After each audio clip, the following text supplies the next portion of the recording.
Sherman Firefly. Experience. The Sherman Firefly was a British medium tank that was a modification of an American M4 Sherman and was used from 1943 to as late as in 1978.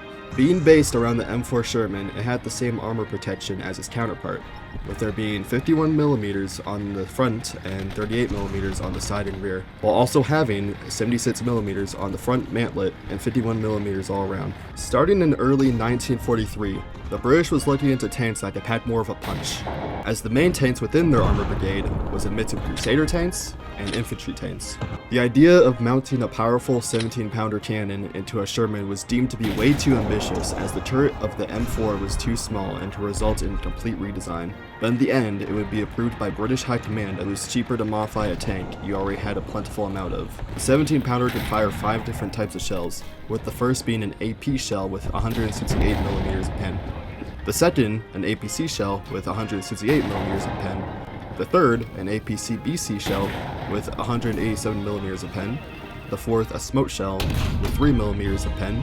And last but not least, an HE shell with 20mm of pen. By early 1944, some Fireflies were ready to be put into service, with the first batch of Fireflies given to the 21st Armored Group, just in time for the Normandy landing. With the Fireflies having performed well, this gave the advancing British armor some much needed firepower. This is also presented accurately within Warthunder, with it being placed at BR 4.7 rank 3. You start to slowly engage more heavier tanks as you move up, making Fireflies play as a nice counter to them. Some tanks you may encounter are American M24s, M4A1s, M6A1s, German Tiger 1s, VK3002s, the 8 Panzer 4s, and lastly, some Soviet tanks such as T-3485s and Su-85Ms. Some strengths of the Sherman Firefly are listed as such. Its 17-pounder has the ability to pen any tank you see.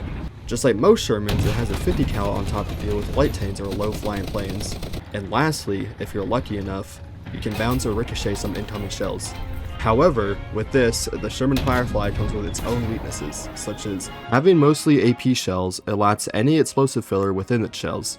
With having no gun depression, it can only go down 3 degrees and up 4. And lastly, its reverse speed is lacking to say the least. Overall, the Sherman Firefly, along with its real-life counterpart, acts as a great stopgap tank and gets the job done in most situations. The 17-pounder is a great cannon to deal with some of the more armored foes you may come across, and with it being based off the Sherman, its armor has the capability to save you here and there. Although, it's best not to rely on its speed, as the reverse speed is terrible, and its gun depression is lacking.